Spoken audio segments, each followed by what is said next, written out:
Mic test. Hi, Andarki Namaskaram. Nenu me Srileela and yes, ee roju nene anchor ni and nene actor ni and of course kabari doctor ni kuda. So ee roju nenu ఆగు మేము నలుగురు ఎందుకు కలిసామంటే మాట్లాడితే cinema ఎట్లా ఉందండి మీకు ఏం message వచ్చిందని రోజు ఈ అమ్మాయి నన్ను హింసిస్తుంది. నన్ను భయ్యా కాల్ మిడ్ నైట్ భయ్యా కాల్ చేసి నన్ను హింసిస్తున్నారు. అసలు సినిమా టాక్ ఏంటి కలెక్షన్ ఏంటి తెలుసుకోవడానికి నాకున్న టెన్షన్ నేను హీరోగా రోషన్గా చేయగలుగుతాను సార్కి చేయలేనని భయం. ప్రేక్షకులు ఎలా ఫీల్ అవుతున్నారో ప్రేక్షకులు మాకు పంపించే మెసేజ్లు ఎలా ఉన్నాయో చెప్పడం కోసమే ఈ ప్రోగ్రాం. మన సినిమా సూపర్ సక్సెస్ అయిన తర్వాత చాలా రోజులుగా ఫోన్ ఖాళీగా ఉంది. ఇప్పుడు రింగ్ అయ్యి సార్ మన సినిమా రాస్తారా శ్రీధర్ సినిమా రాస్తా అని అడుగుతుంటే నాలో టెన్షన్ పెరుగుతుంది. జనరల్గా ఎవరికైనా ఆనందం పెరగాలి, నాకు టెన్షన్ పెరుగుతుందండి. ఎందుకంటే ఆడేం చెప్తాడో నేనేం రాయాలో తెలియదు సార్. ఇక్కడంటే మీరు ఉన్నారు కాబట్టి అసలు నన్ను రైటర్గా పెట్టుకోవాలని నేను కల్లో కూడా అనుకోలేదు. ఏం లేదమ్మా సార్ ముందు పెద్ద రైటర్స్ మంచి రైటర్స్ అందరిని ట్రై చేసాం సార్. వాళ్ళు చాలా బిజీగా ఉన్నారు కాబట్టి నేను సెలెక్ట్ చేశాను. అబ్బా అయినా పర్లేదు సార్. నీకు వచ్చిన ఫోన్స్లో ఒక్క మెసేజ్ చదువుతావా? ఏ పాట గురించి ఎక్కువ వచ్చినాయి? పర్టికులర్గా నాకు సాంగ్స్ గురించే వచ్చినాయి. సాంగ్స్ అండ్ డాన్స్ గురించి, ఫైట్స్ కూడా. అండ్ పర్టికులర్ ఒక సాంగ్ అంటే దొరక్క దొరికింది. ఫ్యాన్స్ కూడా ఆ సాంగ్కే, ఆ స్టెప్కి, ఆ సాంగ్కి నిజంగా విజిల్స్ చేయడం జరిగింది. అండ్ నాకు ఇన్స్టాగ్రామ్లో ఫ్యాన్స్ మెసేజెస్ చేస్తారు కదా, అవి కూడా చదువుతుంటే నిజంగా చాలా సంతోషంగా ఉంది. అండ్ ఆ సాంగ్ గురించి ఎక్కువ మాట్లాడుతాను.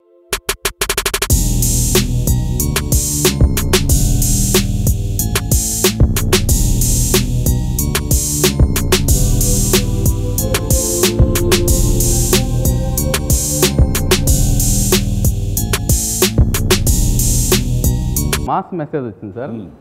Day 4 morning matinee shows full, first show full till now. మామూలు కుమ్ముడు కాదన్నయ్య, మామూలు కుమ్ముడు కాదన్నయ్య. కుమ్ముడు. సో ఇలా చాలా మెసేజ్లు వస్తున్నాయి సార్. బాబాయ్ థియేటర్లో తీశాడు వీడియో, థియేటర్లో వీడియోలు తీస్తున్నారు, విజువల్స్ చేయటం.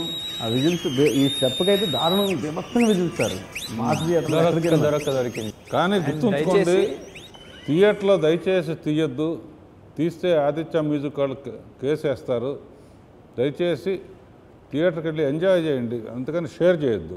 కరెక్ట్గా కర్ణాటకకి వెళ్ళానండి మొన్న ఊరికే పనుండి. ఇంకా సరే ఒక 6 థియేటర్లు విజిట్ కొడితే కంప్లీట్గా మొత్తం మీరు అన్నట్టుగా చీరలు. నాకైతే అమ్మ ఆ క్రౌడ్లో ఆడపిల్ల వాళ్ళు జ్యువెలరీ అందరూ జాగ్రత్తగా బ్యాగ్లో పెట్టుకోండి అమ్మా, ఎందుకు అటు ఇటు తిరుగుతున్నారు. ఒక్క నిమిషం నాకే భయం వేసింది. ఇంత జ్యువెలరీ వేసుకుని పండగ రెడీ అయిపోయి వచ్చేసారు, ఇంత మల్లెపూలు వేసుకుని. ఇక్కడ కూడా చాలామంది డిస్ట్రిబ్యూటర్లు ఫోన్ చేసి థియేటర్లో 80% లేడీస్ ఉండటం అనేది కరోనా తర్వాత ఇదే ఫస్ట్ టైం అండి.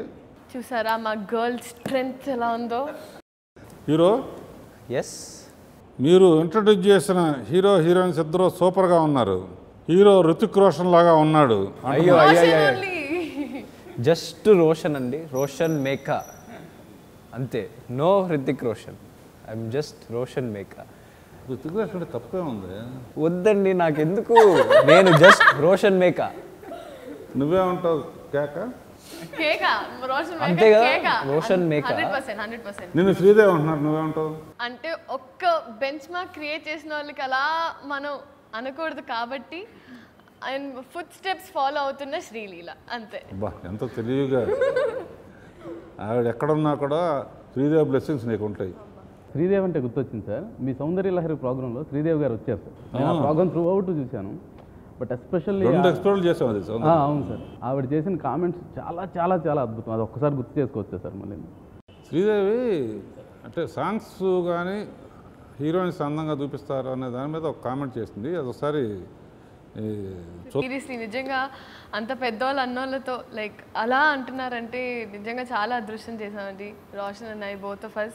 So first thank you so much మాకు ఈ ఆపర్చునిటీ ఇచ్చినందుకు. డైరెక్టర్ గారు అప్పుడు నాకు ఒక మెసేజ్ పంపించారు మన గంధర్వలోకం సాంగ్ గురించి. ఓకే, అందరూ అంటున్నారు రాఘవేంద్రరావు గారు మార్క్ కనిపించింది. అప్పట్లో అందాలలో ఆ స్టైల్ కనిపించింది. అసలు మీరు దానికి తీసుకున్న ప్రిపరేషన్స్ ఏంటి మన ఆడియన్స్కి చెప్తే? ఇప్పుడు ఒకటే చెప్తాను, అంటే ప్రతి సినిమాకి పాటలు ఛాలెంజ్గా తీసుకుంటాను. ఇప్పుడు లేదు కానీ ఇప్పుడు సెల్ ఫోను, అప్పుడు టేప్ రికార్డర్ ఉండేది. ఒక్కొక్క బిట్టు టోటల్గా పాట మొత్తం 300-400 సార్లు వింటాను అసలు షూట్ చేసే ముందు. ఇందులో మనం చేయాల్సింది ఏంటి, కోరియోగ్రాఫర్ చేయాల్సింది ఏంటని ఆ వినటంలో ఫ్లూట్ బిట్ ఉందనుకో, ఆ ఫ్లూట్కి ఏదో చేయాలని ముందుకి వెనక్కి వెళ్ళటం, వెనక్కి ముందుకు వెళ్ళటం. ఆ పాట వినగా వినగా వినగా ఏ కాస్ట్యూమ్ వేస్తే బాగుంటుందని, ఒక చోట రెక్కల్లాగా పెడితే బాగుంటుందని, అలా గంధర్వ లోకానికి కూడా ఫ్యాంటసీ వరల్డ్ క్రియేట్ చేయాలి. శ్రీదేవి పైనుంచి దిగి వచ్చింది, అప్పుడు ఈ అమ్మాయి ఉయ్యాలలోంచి దిగి రావాలని. అంటే శ్రీదేవి కంపారిజన్ కదా, ఐడియా స్ట్రైక్ అయిందనమాట. సౌందర్యలహరి అని అందులో తీశాను పాత సినిమాలో, అది డిఫరెంట్, ఇది డిఫరెంట్ అనమాట. సో ఇప్పుడు గంధర్వలోకం గురించి అలా మాట్లాడతారంటే ఆడియన్స్కి ఎంత పర్యవేక్షణ చేసినా కూడా నా సాంగ్స్లో హ్యాండ్ ఉంటుంది తెలుసు కదా.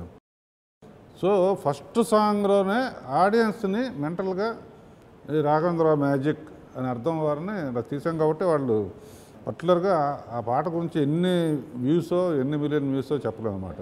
అందుకని లాస్ట్లో వదిలాం ఆ పాటని. లేదండి, ఇంకా నాకు గుర్తుంది కూడా, ఫస్ట్లో వచ్చినప్పుడు ఆ పెయింటింగ్స్ అయినా ఐ థింక్ పొద్దున్న లేచిన వెంటనే కూర్చొని నాకు అర్థమయ్యేది కాదు, అదేంటి నా మొహమే కనబడట్లేదు కదా, డిఫరెంట్గా పెయింటింగ్స్ అయినా ఏంటది పీకాక్ లాగా కన్నుకైనా ఫస్ట్లో అసలు నాకేం అర్థం కాలేదు, ఏం జరుగుతుంది, ఎలా కనబడతాను, బాగుంటానా ఏంటని. కానీ కట్ చేస్తే సాంగ్ని ఫేసే లేదుగా.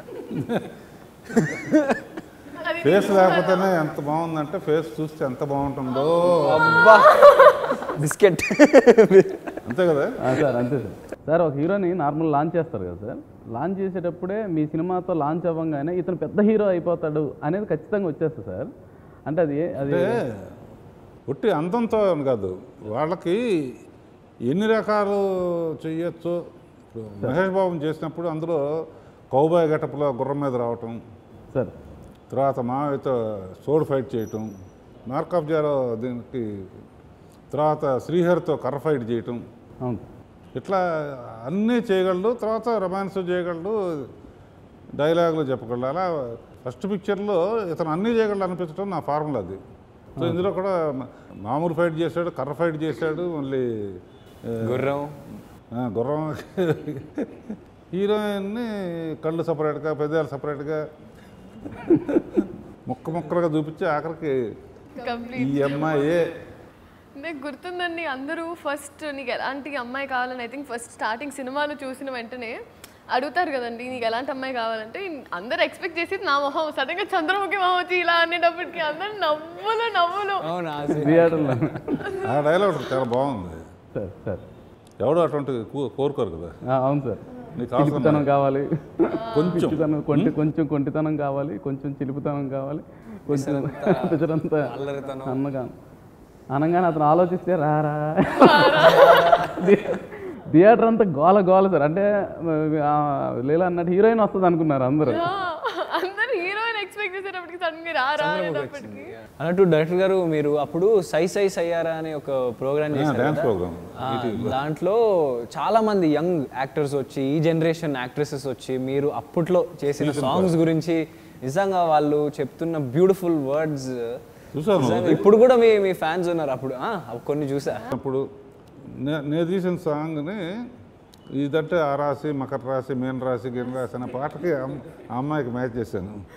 అది చూసి వాళ్ళందరూ చాలా థ్రిల్లర్. సాంగ్స్ సెలక్షన్ అప్పుడే ఆడియన్స్కి ఏ స్టేజ్లో ఎటువంటి సాంగ్ పెట్టాలనేది నా గ్రాఫ్ ఒకటి ఉంటుంది జనరల్గా. ఎందుకంటే మెలడీస్ ఒక స్టేజ్లో ఉంచి, నెక్స్ట్ కొంచెం బీట్ ఉన్నది నుంచి, ఆ నెక్స్ట్ కొంచెం, సో లాస్ట్లో మంచి మసాలా కమర్షియల్ సాంగ్ పెట్టడం అనేది నేను జనరల్గా సేఫ్టీకి వాడుకునే ఫార్ములా. పాలకొండ నెత్తి పంజగుట్టపోతూ ఉంటే బోరబండ పోరగాడు రాయి పెట్టి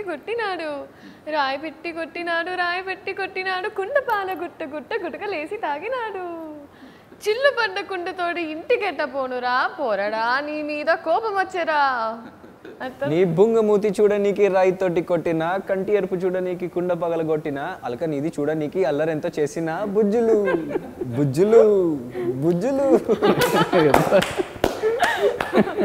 నువ్వు మన థియేటర్స్కి నిద్ర వెళ్ళారు కదా, థియేటర్స్లో మిమ్మల్ని ఏమని పిలిచారు? బుజ్జులు. నేను అనుకున్నా సినిమా తర్వాత అందరు కోతి అని పిలవడం స్టార్ట్ చేయకూడదు కరెక్ట్గా బుజ్జులు పడింది. బుజ్జులు ముంజులు గుంజులు అనుకుంటూ. నిజంగా డైరెక్టర్ గారు అసలు థియేటర్కి వెళ్ళి ఆ రెస్పాన్స్ చూస్తుంటే నేనేనా స్క్రీన్లో నాకే విజిల్ పడుతున్నాయా ఎవరిది అసలు, ఎందుకంటే మొత్తం మీకే క్రెడిట్ అసలు. Thank you so much. ఎప్పుడు విష్ఫుల్ థింకింగ్ చేసుకుంటేనే నేను అంతకుముందే చెప్పాను, నేను అనుకున్నాను వచ్చింది. అలాగే మండే జనరల్గా కొంచెం డ్రాప్స్ వస్తూ ఉంటాయి. అవును, నేను ఎందుకో 10ంటికే ఆఫీస్కి వచ్చిన తర్వాత మళ్ళీ బెడ్రూమ్లోకి వెళ్ళి మళ్ళీ నూనె షోలు ఫుల్ అవ్వాలి, నూనె షోల నుంచి మళ్ళీ ఫుల్ అవ్వాలి అనుకుంటున్నాను. 2ంటికి ఫోన్ వచ్చింది నాకు. మండే ఫుల్స్ ఉన్నాయి. ఈ లోపల అతను కూడా పంపించాడు మెసేజ్, మదనపల్లి నూనె షో ఫుల్, మ్యాట్ని ఫుల్, నూనె షో ఎక్స్ట్రా చైర్స్. ట్యూస్డే కూడా లక్కీగా హాలిడేస్ అవడం వల్ల, ట్యూస్డే గవర్నమెంట్ హాలిడేస్ అవడం వల్ల matinee first show second show మండేనే బాబు. మండే మామూలు డిస్ట్రిబ్యూటర్స్ కానీ ఇది కానీ ప్రిపేర్గా ఉంటారు. బట్ ఇదేంటంటే చాలా రోజుల తర్వాత ఈ కరోనా టైంలో అందరూ బయటికి రావటం, కరోనా తగ్గటం, 100% ఆక్యుపెన్సీ ఇవ్వటం, పెట్టుకోగా హ్యాపీగా చూసే ఫ్యామిలీతో చూసే పిక్చర్ని తెలుసుకుని వచ్చేస్తున్నారు అన్నమాట. లేకపోతే అంతమంది ఆడియన్స్ డైరెక్ట్ గారు ఈ మధ్యకాలంలో 80% ఆడియన్స్ ఉండటం ఇదే ఫస్ట్ టైం అని ఏలూరు నుంచి, మన సీడెడ్ నుంచి, అన్ని చోట్ల నుంచి ఫోన్ అనమాట. కొంతమంది సినిమా బాగుందండి కాకపోతే కొంచెం పాత సినిమా లాగా అనిపిస్తుంది అంటారు. ఇందులో అర్థం చేసుకోవాల్సింది ఏంటంటే, ప్రేక్షకులు కానీ విశ్లేషకులు కానీ అర్థం చేసుకోవాల్సింది ఏంటంటే, వశిష్ఠ 30 ఏళ్ల క్రితం జరిగిన పెళ్లి గురించి చెప్తున్నాడు. ఇప్పుడు తీస్తే హాయ్ డూడ్ హాయ్ అని చెప్పి తీయాలి. ఇప్పుడు జేఆర్సీ కన్వెన్షన్ సెంటర్లోనో లేకపోతే ఎన్ కన్వెన్షన్లోనో తాజ్లోనో తీస్తే మొత్తం డిఫరెంట్గా ఉంటుంది కదా. 30 ఏళ్ల క్రితం పెళ్లి సందడిలో స్వరమంతా సుబ్బయ్య బాబాయ్ ఇవన్నీ స్టోరీ ఇప్పుడు అసలు మర్చిపోతున్నాం. అసలు స్టోరీ చెప్పించుకోవటాలు ఇవన్నీ పాత పెళ్లిలో జరిగి సాంప్రదాయం ప్రకారం జరిగేది. వాడితో సుబ్బయ్య బాబాకి సార్ అసిస్టెంట్ ఉంటాడు, పెళ్ళిళ్ళలో వచ్చినప్పుడే చూసుకోవాలంటే మళ్ళీ రావాలి. నేను చిన్నప్పుడు అంటే మీరు అప్పుడు పుట్టుంటారు అనుకో, ఊరినే టేబుల్ భోజనాలు ఆకులు పెట్టేవాళ్ళు నేల మీద, టేబుల్ మీద కూడా. వాళ్ళేమో ఒక్కోటి చూసుకుంటూ వెళ్తూ ఉంటారు. చాలు కావాలంటే మళ్ళీ అడుగుతాలే అంటారు. ఆడు వెళ్ళాడంటే ఆ చివరికి ఇంకొక గిన్నె తీసుకుని మళ్ళీ ఆ పక్క రోడ్డుకి వెళ్ళిపోతాడు. ఇందాక సొరకాయ పచ్చడి తీసుకురారంటే ఎక్కడే లేడాడు, వెళ్ళిపోయాడు. ఆడు నెక్స్ట్ ఐటమ్కి వెళ్ళిపోయాడు. అందరూ పెళ్ళిళ్ళలో ఎప్పుడు వచ్చినప్పుడే కావాలంటే తర్వాత వదిలేయచ్చు. వచ్చింది అందుకే ఒక డైలాగ్ కూడా ఉంది కదండి, వచ్చినప్పుడే వదిలేయకూడదు, వచ్చినప్పుడే తీసుకోవాలి, మళ్ళీ రాదు. మళ్ళీ వస్తుందో రాదు. మెల్లిగా పెళ్చరా, గ్లాస్ నోట్ వదురు. పెళ్లిలో వచ్చింది వదులుకోకూడదండి. ఎందుకంటే తర్వాత వస్తుందరా తెలియదుగా.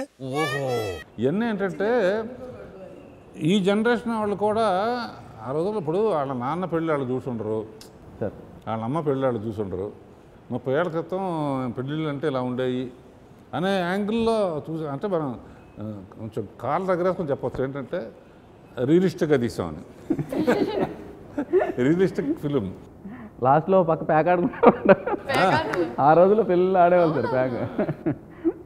దాని మీద ఆ పాట కూడా ఎంత బాగా రాశాడు చంద్రబోసు. ఆ కంపోజింగ్ కానీ, పట్టు చీరల తళతళలు, బామరదల ఇది, ఫోటోల కోసం ఫోజులు. ఆ రోజు ఫోటో అంటే అసలు ఆ రోజు ఫోటో తీయటం అంటే రీలు, పైగా రీలు నువ్వు తీసిన రీల్ అనేది ఈ జనరేషన్ ఎవరో తెలియదు అసలు. మా చిన్నప్పుడు ఉండేవి, బట్ ఇప్పుడు లేవు. అంటే నువ్వు పుట్టినాకే వచ్చేది. నువ్వు 10 ఏళ్ళు పెద్దోడివి.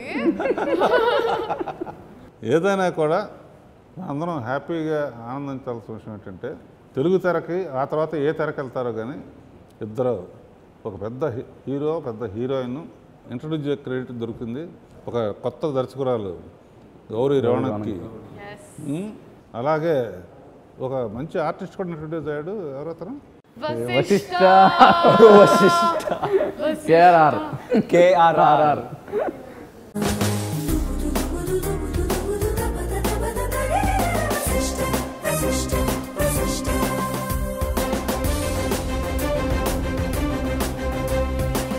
టీజర్ రిలీజ్ అయినప్పుడు బాస్కెట్ బాల్ ఇస్తుంటాం కదా, ఇస్తే డైరెక్ట్గా చాలా దూరం నుంచి ఇచ్చినా కూడా పడుతుంది. అదందరూ గ్రాఫిక్స్ అనుకున్నారు, కానీ దాని రియల్ స్టోరీ మీరు చెప్పాలి. అంటే ఇతనే ట్రైనింగ్ ఇచ్చాడు నాకు. 12 టేకులు ఎన్నో వచ్చినాయి, ఫ్లూక్లో పడింది, బుట్టలో పడింది, ఫ్లూక్లో పడింది. కానీ 100% ఆకుపంచిలో 100% ఆడియన్స్తో 100% సూపర్ హిట్ అనే కొటేషను, సూపర్ హిట్ అనేది అందమైన కరెక్షన్స్ బుట్టలో పడింది.